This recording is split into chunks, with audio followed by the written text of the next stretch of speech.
Hello దోస్తులు, మన ఖుషి గాని బర్త్డే నిన్న జూన్ 23. చాలా సింప్లీగా చాలా పీస్ఫుల్గా జరిగింది. వెదర్ కూడా చాలా కూల్గా ఉండే, చిన్న చిన్న చినుకులు కూడా పడ్డాయి. చాలా హ్యాపీ అనిపించింది. యాక్చువల్గా ఎప్పుడు సెలబ్రేట్ చేసినా రూమ్లోనే సెలబ్రేట్ చేస్తాము. కాకపోతే ఈసారి మన ప్లూటో ఉంది కదా, వాళ్ళ ఫ్రెండ్స్ అందరు కొంచెం భయపడ్డారనమాట. సో అందుకనేసి పైన ప్లాన్ చేసాము వితౌట్ డెకరేషన్. ఎప్పుడైనా చిన్నగా అయినా డెకరేషన్ చేసుకొని బర్త్డే పార్టీ చేసుకునే వాళ్ళము. కానీ ఈసారి ఇక ఫ్రెండ్స్ కూడా చాలా తక్కువ మందిని పిలిచింది. యాక్చువల్గా నాకు షాప్ ఓపెన్లో ఉండే కదా, సో క్లోజ్ చేసి వెళ్ళేసరికి లేట్ అయింది. అండ్ వాళ్ళ బ్రదరే సెలబ్రేట్ చేశాడు తక్కువ మంది ఫ్రెండ్స్తో. అప్పటికే లేట్ అయిపోయింది. ఎవరు ఎక్కువ రాలేదు, వర్షం కూడా స్టార్ట్ అయింది, సో రాలేకపోయారు ఎవరు. కానీ చాలా హ్యాపీ అనిపించింది, ఎందుకంటే చాలా సింప్లీగా చిన్నగా చాలా బాగా అయింది.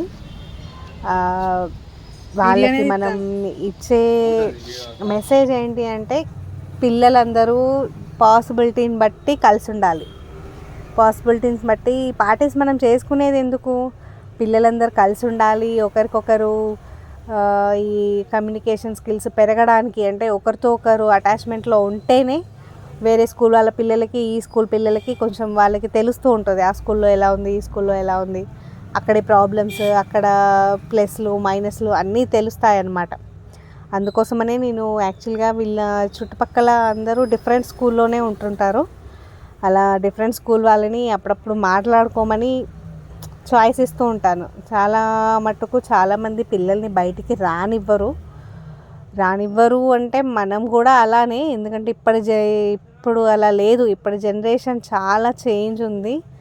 జనరేషన్ని అనడం అని కాదు, కానీ మా చిన్నప్పుడు ఉన్నంత ఫ్రీడమ్ ఇప్పుడు లేదు. మా మమ్మీ నన్ను చాలా స్ట్రిక్ట్గానే పెంచింది.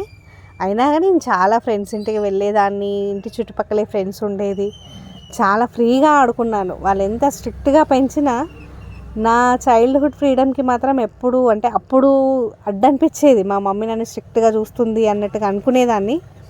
అప్పటితో ఇప్పుడు కంపేర్ చేస్తే మట్టుకు నేనే ఎక్కువ ఎంజాయ్ చేశానేమో అనిపిస్తుంది.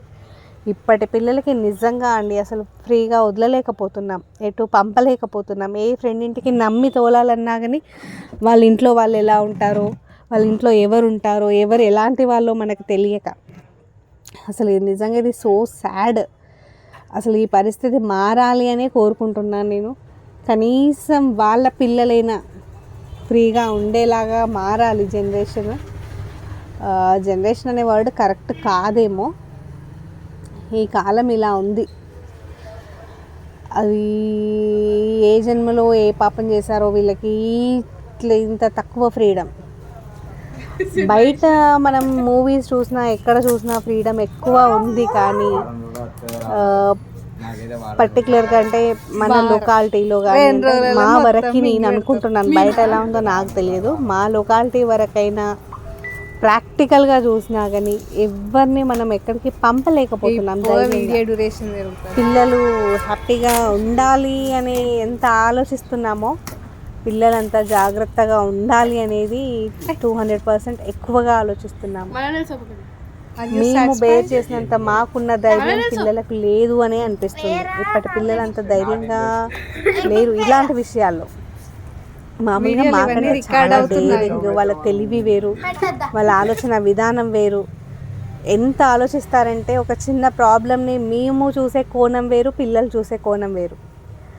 నిజంగా చాలా వరకు నేను గమనించిన వరకు మా పిల్లలు చూసే కోణం వేరు, నేను చూసే కోణం వేరు. నాకు వాళ్ళు చాలా ప్రౌడ్ అనిపిస్తారు. వాళ్ళ ఆలోచన విధానానికి నాకు నిజంగా ప్రౌడ్ అనిపిస్తుంది. ఎస్పెషల్లీ మ్యాథ్స్ అండి. మ్యాథ్స్లో నా లైఫ్లో పాస్ అవ్వలేదు. 10th class board exam, 7th class board ఎగ్జామ్స్లో తప్ప ఇక నేను నా జీవితంలో మ్యాథ్స్ ఎగ్జామ్ అనేది పాస్ అవ్వలేదు. పాస్ మార్క్స్ కాదు కదా, కనీసం ఒక 10 మార్క్స్ కూడా రాలేకపోయేవి. నాకు టేబుల్స్ కానీ అవి ఏవి రావు. అదే నా పిల్లలు ఇద్దరు మ్యాథ్స్లో చాలా పర్ఫెక్ట్. నీ ఫేవరెట్ అనేది నిజంగానే అదే మా హస్బెండ్ కూడా తను పర్ఫెక్ట్ కాదు మ్యాథ్స్లో, అంటే అంత కాదు, ఓకే కానీ అంత కాదు. కానీ వీళ్ళు మాత్రం మ్యాథ్స్లో చాలా పర్ఫెక్ట్, ఇంగ్లీష్లో కానీ మ్యాథ్స్లో కానీ. తెలుగు కూడా అసలు అదర్ పక్కన పిల్లలతో పోలిస్తే మా పెద్ద పాప తెలుగు చాలా బాగా చదువుతుంది. మిగతా